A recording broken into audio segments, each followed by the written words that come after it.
Hello my guys, അപ്പോൾ നമുക്ക് easy ആയിട്ട് ഉണ്ടാക്കാൻ പറ്റുന്ന ഒരു തക്കാളി കറീൻ്റെ റെസിപ്പി നോക്കിയാലോ. നോർമലി ഒഴിച്ചുകറിയൊന്നും ഇല്ലാത്തപ്പോൾ ഞാൻ പെട്ടെന്ന് പ്രിപ്പയർ ചെയ്യുന്ന ഒരു കറിയാണ്, ഈസി ആയിട്ട് ഉണ്ടാക്കാം. അപ്പോൾ അതിന് വേണ്ടി തക്കാളി ക്യൂബ്സ് ആയിട്ട് കട്ട് ചെയ്ത് കുക്കറിലേക്ക് ഇട്ട് കൊടുക്കുക. അതിൻ്റെ കൂടെ തന്നെ ഒരു സവാളയും ക്യൂബ്സ് ആയിട്ട് കട്ട് ചെയ്ത് കുക്കറിലേക്ക് നല്ലോണം വേർപെടുത്തി ഇട്ട് കൊടുക്കുക. ദെൻ പച്ചമുളക് എടുക്കുക, നടുവേന്ന് കീറുക, അതേപോലെ തന്നെ ഇട്ട് കൊടുക്കുക. മഞ്ഞൾപ്പൊടി ഇടുക, ഉപ്പിടുക, അതിന് വേകാൻ ആവശ്യമായിട്ടുള്ള വെള്ളവും കൂടി ഒഴിച്ച് കഴിഞ്ഞാൽ നമുക്കത് അത്യാവശ്യം പെട്ടെന്ന് തന്നെ ഒറ്റ വിസിൽ തന്നെ വെന്ത് കിട്ടും. നമുക്കത് പെട്ടെന്ന് തന്നെ അടുപ്പത്തേക്ക് എടുത്ത് വയ്ക്കാം.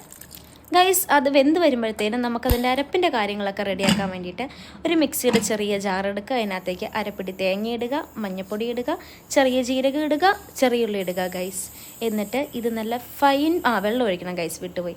എന്നിട്ട് നല്ല ഫൈൻ പേസ്റ്റായിട്ട് അരച്ചെടുത്ത് കഴിഞ്ഞ് കഴിഞ്ഞാൽ നമ്മുടെ കറിയിലോട്ടുള്ള അരപ്പ് റെഡിയാണ് ഗൈസ്. അപ്പോഴേക്കും നമ്മുടെ തക്കാളിക്ക് ഇവിടെ വെന്ത് സെറ്റായിട്ടുണ്ടാവും. നമുക്കതിൻ്റെ സ്റ്റീം പോകുന്നവരെ വെയിറ്റ് ചെയ്യാം. പക്ഷേ എനിക്കതിനുള്ള ക്ഷമയില്ലാത്തതുകൊണ്ട് ഞാനൊരു കത്തി വെച്ചിട്ട് അതിൻ്റെ സ്റ്റീം ഇങ്ങനെ പൊക്കി വിടുന്നുണ്ടായിരുന്നു ഗൈസ്. സാറ്റിസ്ഫാക്ഷൻ ലെവൽ ഭയങ്കരമാണ്. നിങ്ങളിങ്ങനെയൊക്കെ ട്രൈ ചെയ്ത് നോക്കുക. ദെൻ നല്ലോണം അത് ഒറ്റ വിസിൽ തന്നെ നല്ലോണം വെന്തിട്ടുണ്ടാവും. നമുക്കത് ഓപ്പൺ ചെയ്ത് നമ്മൾ ഈ ആക്കി വെച്ചിരിക്കുന്ന അരപ്പ്, അതിന് വെള്ളം എന്തെങ്കിലും കുറവുണ്ടെങ്കിൽ നിങ്ങൾ ആഡ് ചെയ്ത് കൊടുക്കുക. അരപ്പ് നമുക്കിതിനകത്തേക്ക് ആഡ് ചെയ്ത് നല്ലോണം മിക്സ് ചെയ്തെടുക്കാം. അരപ്പ് നല്ലോണം വേകുന്നത് വരെ നമ്മളത് തിളപ്പിക്കുകയും വേണം.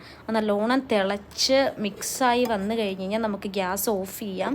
ഓഫ് ചെയ്തതിന് ശേഷം ഒരു പാൻ അടുപ്പത്ത് വെച്ച് അതിലേക്ക് കടുകും ഉലുവയും ചെറിയുള്ളിയും കറിവേപ്പിലയും കൂടെ പൊട്ടിച്ച് നമുക്ക് കറിക്കകത്തേക്ക് ആഡ് ചെയ്യാം. എന്നിട്ട് ഇളക്കി എടുത്തു കഴിഞ്ഞാൽ നമ്മുടെ അടിപൊളി തക്കാളി കറി റെഡിയാണ് ഗൈസ്. അപ്പോൾ നിങ്ങൾക്ക് ചോറിൻ്റെയൊക്കെ കൂടെ കഴിക്കുകയാണെങ്കിൽ മീൻ പൊരിച്ചതൊക്കെ ഉണ്ടെങ്കിൽ അടിപൊളിയാണ്.